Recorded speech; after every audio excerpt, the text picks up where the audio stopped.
మంత్రబలం కార్యక్రమానికి స్వాగతం. జై శ్రీరామ్. శ్రీ శోభకృత్నామ సంవత్సరం, ఉత్తరాయణం, హేమంత ఋతువు, పుష్యమాసం, శుక్లపక్షం, చతుర్దశి తిథి, పునర్వసు నక్షత్రం, బుధవారం. ఈ వారమంతా మనం శ్రీరాముల వారి మహోత్సవాన్ని జరుపుకుంటున్నాం. పునర్వసు నక్షత్రం శ్రీరాముల వారి జన్మ నక్షత్రం అనే విషయం మనకు తెలిసిందే. సోమవారం శ్రీరాముల వారి జన్మ వృత్తాంతాన్ని, మంగళవారం రోజున సీతమ్మ వారి జన్మ వృత్తాంతాన్ని గుర్తు చేసుకున్నాం. ఈరోజు మనమంతా శ్రీరామ జయ రామ, జయ జయ రామ అని జపించాలి. రాముల వారికి ఎన్నో నామధేయాలున్నాయి.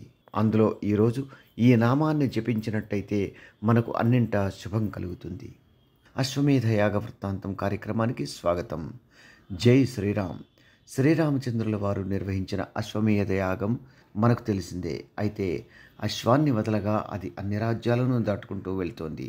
ఆ అశ్వాన్ని సాదరంగా ఆహ్వానించి మహారాజులు వదిలివేశారంటే దాని అర్థం శ్రీరాముల వారి అశ్వమేధ యాగాన్ని అంగీకరించినట్టే.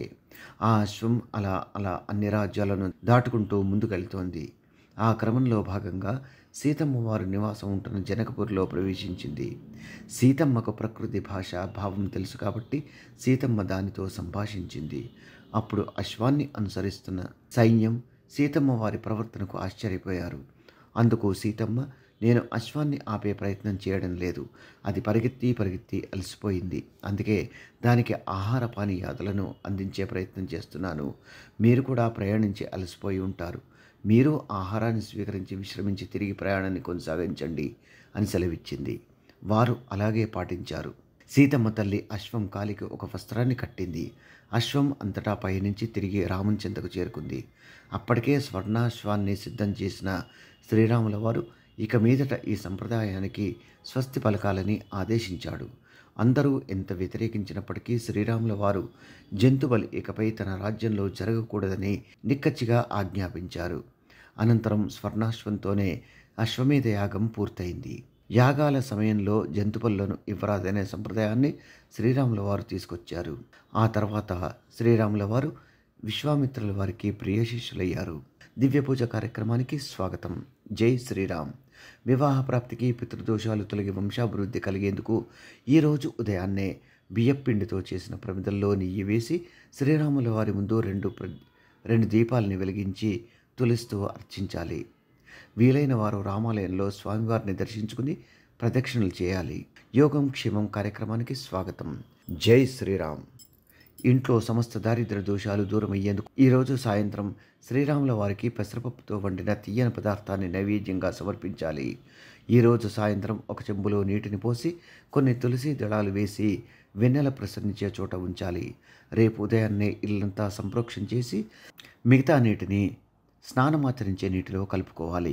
సర్వే జన సుఖినో భవంతు. మమ్మల్ని సోషల్ మీడియాలో ఫాలో అవ్వండి.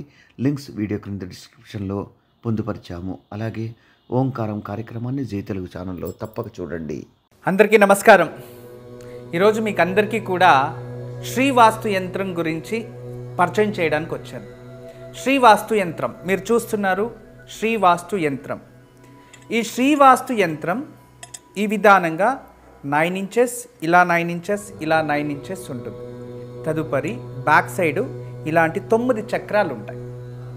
ఫ్రంట్ ఈ ఒక గ్లోబ్స్లా ఒక 9 డాట్స్ ఉన్నాయి చూడండి, ఇలా 9. ఇది శ్రీవాస్తు యంత్రం అనేది ఒక కాస్మిక్ ఎనర్జీని అట్రాక్ట్ చేసుకుంటుంది. నెగిటివ్ ఎనర్జీని ఇంట్లో నుంచి బయటికి తరిమేస్తుంది. ఇది మీకు అందరికీ దానికి పరిష్కార మార్గంగా నేను ఇవి సూచిస్తున్నా.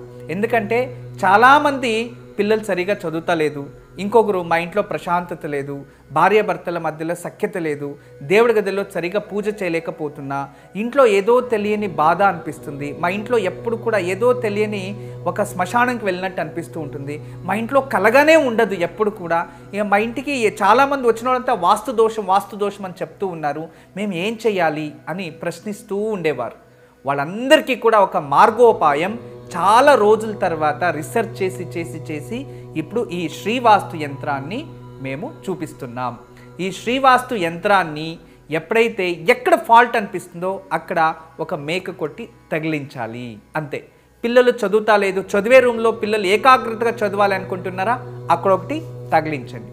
మీరు నిద్రించే ఒక రూమ్లో మాకు సరిగా నిద్ర వస్తలేదు, పడుకుంటే చెడు కళలు వస్తున్నాయి, నిద్రించే గదిలో ప్రశాంతత లేదు అనిపిస్తుంది, అక్కడ ఒకటి తగిలించండి. లేదు ఎవరో వాస్తు దోషం అని చెప్పారా, ఇంట్లో వాస్తు దోషాని కోసం ఇంటి హాల్లో ఒకటి తగిలించండి. లేదా పూజ గదిలో ఏదో ప్రశాంతత లేదు, సరిగ్గా ఏకాగ్రత లేదు, మెడిటేషన్ చేయలేకపోతున్నా అంటే పూజ గదిలో ఒక మేక కొట్టి అక్కడ ఒకటి తగిలించండి. ఎక్కడైతే ఇంట్లో వాస్తు దోషం ఉంది అని ఎవరైనా చెప్తారో ఆ ప్రదేశంలో, ఆ ప్లేస్లో జస్ట్ ఒక మేకు కొట్టి దాన్ని తగిలించండి. ఆ వాస్తు దోషం అక్కడి నుంచి వెళ్ళిపోతుంది.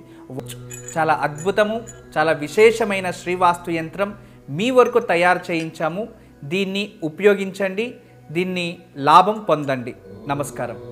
వాస్తు యంత్రం సంప్రదించవలసిన నెంబర్లు 8844452334 040682766622.